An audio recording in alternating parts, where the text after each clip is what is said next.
ಬೇಕಾಗ್ತದೆ. ನಮ್ಮ ಖಂಡಿತನ ಖಂಡಾಗಿ ಹೇಳುವಂಥದ್ದು ಕೆಲವೊಮ್ಮೆ ಮಾಡಬೇಕಾಗ್ತದೆ. ಹೌದು ಬಳಸಬಾರ್ದಾಗಿತ್ತು ಅಂತ ಅವ್ರು ಅಂದಾರ, ಅದನ್ನ ತಿದ್ದುಕೊಳ್ಳೋದು ಬಿಡೋದು ನೀವು ಇದನ್ನೆಲ್ಲ ಬಳಸಕ್ಕೆ ಹೋಗ್ಬೇಡಿ, ನಾವು ಕೂಡ ನಿಮ್ಮ ಮೇಲೆ ಈ ಟೈಪ್ ಮಾತುಗಳನ್ನ ಹೇಳ್ತಾರೆ, ಹೇಳಿದಾರ ಹೀಗೆ ಹೇಳೋದು ಬಿಟ್ಟು ನೀವು ಹಾಗೆ ಹೀಗೆ ಅನ್ನೋದು ಯಾವ ಮಟ್ಟಕ್ಕೆ ಸರಿ ಅನ್ನಂತ. ಅದು ಮತ್ತು ಅದರಲ್ಲೂ ಚಿದಾನಂದ ಹುಡುಗ ಅವರು ವಯಸ್ಸಿನ ಅಂತಾರೆ ಇನ್ನೂ ಅಷ್ಟು ನಾನು ಗೋಕಾಕ್ ಬಂದು ಆ ಭಾಷೆಯಲ್ಲಿ ಮಾತಾಡಬಹುದು ಅನ್ನೋಷ್ಟು ಮಾತಾಡಿದ್ದಾರೆ.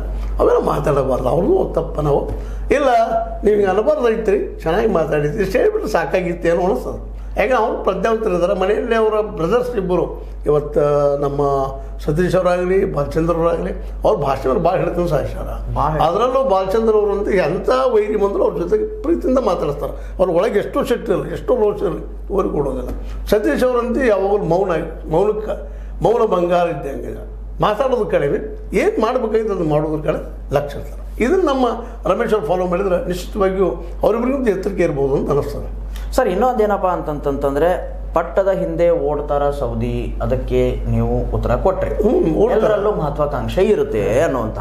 ಆಮೇಲೆ ಇನ್ನೊಂದೇನಪ್ಪ ಅಂತಂದ್ರೆ ಸೌದಿ ಬೆನ್ನು ಹತ್ತಿ ಹಾಳಾದ್ರು ಕತ್ತಿ ಅನ್ನುವಂತಹ ಮಾತು ರಮೇಶ್ ಜಾರಕಿಹೊಳಿ ಅವರು ಇರ್ಬೋದು. ಅವ್ರು ಏನು ಇನ್ನಷ್ಟು ಸಮೀಪವಾಗಿ ನಮ್ಮ ರಮೇಶ್ ಜಾರಕಿಹೊಳಿ ಅವರು ಕತ್ತಿಯವ್ರನ್ನ ಭಾಳ ಬಲರು, ಅವ್ರವ್ರು ಕೂಡಿದ್ದಂಥವ್ರು.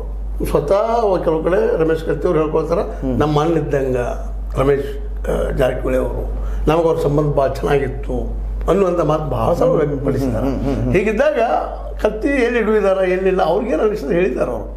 ಅದರರ್ಥ ಯಾವಾಗ ಇಲ್ಲಿ ಪ್ರಶ್ನೆ ಬಂದಿದ್ದಂದ್ರೆ ಇನ್ನೊಂದು ಸೂಕ್ಷ್ಮ ಭಾಳ ವಿಷಯ ಇದೆ. ಇಲ್ಲ ರಮೇಶ್ ಜಾರಕಿಹೊಳಿ ಅವರು ಇವತ್ತಿನ ಹೇಳ್ತಾ ಇದ್ದಾರೆ ಅವ್ರು ಬೆನ್ನತ್ತಿ ಹಾಳಾಗಿಲ್ಲ. ಆ್ಯಕ್ಚುಲಿ ಇವರು ಹುಕ್ಕೇರಿಗೆ ಎಂಟ್ರಿ ಆಗೋದು ಬೇಕಾಗಿತ್ತ ಅಂತೇಳಿ ಮೂಲ ಪ್ರಶ್ನೆ ಇರೋದಿಲ್ಲ. ಯಾಕಂದ್ರೆ ಇವರು ತಮ್ಮ ಸಾಮ್ರಾಜ್ಯ ಇಟ್ಕೊಂಡಿದ್ರು ಗೋಕಾಕ್ ಮತ್ತು ನಮ್ಮ ಆಯಿತು ಅಂದರೆ ಮುಖ್ಯವಾಗಿ ಎರಡು ಕ್ಷೇತ್ರಗಳನ್ನು ನಮ್ಮ ಹಿಡಿತಲ್ಲಿ ಇಟ್ಕೊಂಡಿದ್ರು. ಅಲ್ಲಿ ತಮ್ಮ ಹಿಡಿತಲ್ಲಿ ಇಟ್ಕೊಂಡಿದ್ದಾರೆ. ಇವೆಲ್ಲ ಇದ್ದಾಗ ಮತ್ತು ಹುಕ್ಕೇರಿಗೆ ಹೋಗೋ ಅವಶ್ಯಕತೆ ಏನಿತ್ತು? ಸ್ವತಂತ್ರವಾದ ಮೀಡಿಯಾಗೆ ಬೇಕಾಗಿರುವುದು ಸ್ವತಂತ್ರ ಧ್ವನಿ. ಆ ಸ್ವತಂತ್ರ ಧ್ವನಿ ಉಳಿಸಲು ನೀವು ಮಾಡಬೇಕಾದದ್ದು ಇಷ್ಟೇ. ಅದೇನಪ್ಪಾ ಅಂತಂತಂದ್ರೆ ನಿಮ್ಮ ಕೈಲಾದಷ್ಟು ಸಹಾಯ ಈ ಚಾನಲ್ಗೆ ಮಾಡಿ ಹಾಗೂ ನಿಮ್ಮ ಧ್ವನಿಯನ್ನು ಕಾಪಾಡಿಕೊಳ್ಳಿ. ಇರ್ಲಿ ಅವ್ರು ಒಳ್ಳೆ ಆಡಳಿತ ಕೊಡ್ತಿಲ್ಲ ತಿದ್ರೆ ಅವ್ರನ್ನ ಮೊದಲಾದ್ರೂ ಅವ್ರು ಹೊಂದಾಣಿಕಿತ್ತಲ್ಲ 10-15 ಸೀಟ್ನೊಳಗೆ ಈ ಒಂದು ಇದ್ರದ್ದು ವಿದ್ಯುತ್ ಅದರಲ್ಲೇ 10 ಅವ್ರ ಮಂದಿ 5 ಇವ್ರು ಚೆನ್ನಾಗಿರ್ತಿದ್ರು ಎಮ್ಕಂಬಳ್ಳಿಂದ. ಮತ್ತು ನಾವು ಹೊಂದಾಣಿಕೆ ಮೇಲೆ ಹೋಗ್ಬೇಕಾಗಿತ್ತಲ್ಲ. ಒಂದು ಕಡೆ ಅದನ್ನು ಮುರಿದ್ರಿ ಇವ್ರು ನಮ್ಮ ಬಾಲಚಂದ್ರ ಜಾರಕಿಹೊಳಿ ಅಂತ ಹೇಳ್ತಾರೆ. ಇಲ್ಲ ನಾವು 10 ಹೇಳಿದ್ವಿ, ನಾವು ಕಂಪ್ರಮೈಸ್ ಒಪ್ಪಿಗಿತ್ತು, ನಮ್ಗೆ 10 ಕೊಡ್ರಿ 5 ಅಂತ ಹೇಳಿದ್ರು.